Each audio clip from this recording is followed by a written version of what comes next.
လက်လွတ်လက်စားရေးဖြစ်ကြပြီးစိုင်းနေတစ်ဆိုင်ဖွင့်လာခဲ့တာမလို့အထဲမှာအလုံမားနေရတွေ့ရောသူဒီတိုင်းပဲထိုင်စားပြီးပြန်လာခဲ့ကြအောင်ပြပါရဲ။ဂျပန်မှာအင်ရန်ကတော့မိဘတွေကိစ္စပြောလာတာကြောင့်မလို့စိတ်တူလာပြီးတောင်းညံ့တဲ့အချိန်မှာအင်ရန်ကတော့မပြောမရှင်းခေါင်းနဲ့ကုံနဲ့အပီတာခဲ့ပါရဲ့။ဒီတော့မှကြောင်ကလည်းဆရာရှုံးကိုသူကိုယ်တိုင်လက်တော့ပြန်ခဲ့ရတဲ့ကိစ္စတွေအားလုံးကိုပြောပြမယ်ဆိုပြီးပြောလာပါရဲ့။ဆရာရှုံးကအရင်တော့သူရဲ့မိဘတွေရဲ့ဆိုင်ကိုရောက်လာခဲ့ပြီးရဲ့နောက်ပိုင်းမှာကန့်သက်နေနေဖြစ်တဲ့ကြောင့်မလို့တိုင်လာခံလိုက်ရပြီးတော့အိမ်နောက်ကလေးကဆိုင်ကူပါပိတ်သိမ်းလိုက်ရကြောင်းပြောပြပါရဲ့။အဲ့လိုပတ်စံမရှိရဲ့အခြေအနေမှာတော့မှစာမေးပွဲအတွက်မိဘတွေကဂိုက်ပြပြဖို့ကောင်းအောင်ခေါ်ပြီးခဲ့ပါရဲ့။စာမေးပွဲမှာအမှတ်ကောင်းလို့ဆရာရှောင်းခေါ်မိခဲ့ပြီးတော့ဂိုက်ပြတင်တာကိုတိတိပြီးကျင်းပါပဲ။တောင်းနေရစာပြီးရဲ့ဂိုက်ဆရာကအကြောင်းပြချက်တစ်ခုပြပြီးတော့စက်မတင်ပြီးနိုင်တော့ကြောင်းပြောလာပါရဲ့။ဒါရီကတိုက်ဆိုင်မှုတစ်ခုမဟုတ်တော့ဘူးဆိုတာကိုအကုန်လုံးပြောပြခဲ့သည်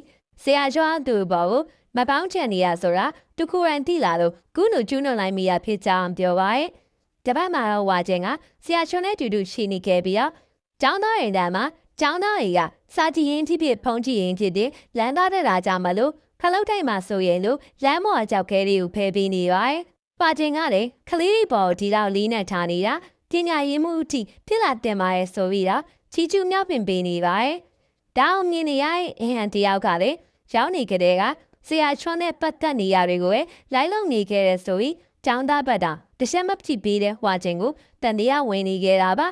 တကယ်ပဲတတဲမှအမတ်ပြောတယ်လို့ဇနီးဖြစ်သူဆရာမတည်ဆုံတော့တာကြောင့်ကျောင်းသားတွေကိုပဲအညိုးတီနဲ့တမဲလိုက်လုံနေရတာဆိုပြီးတွေးနေခဲ့မိပါရဲ့အင်းရတယ်ပွားချင်းစီတာခဲ့ပြီးတော့နမေကြီးရဲ့ဆရာတရားကိုပဲဂယုဆိုင်နေခဲ့ပြီးတော့ကျောင်းသားတရားရဲ့ခံစားချက်ကိုဘာတော့နားမထောင်ပြီးလဲဆိုတော့ပါရီမိခဲ့ပါရဲ့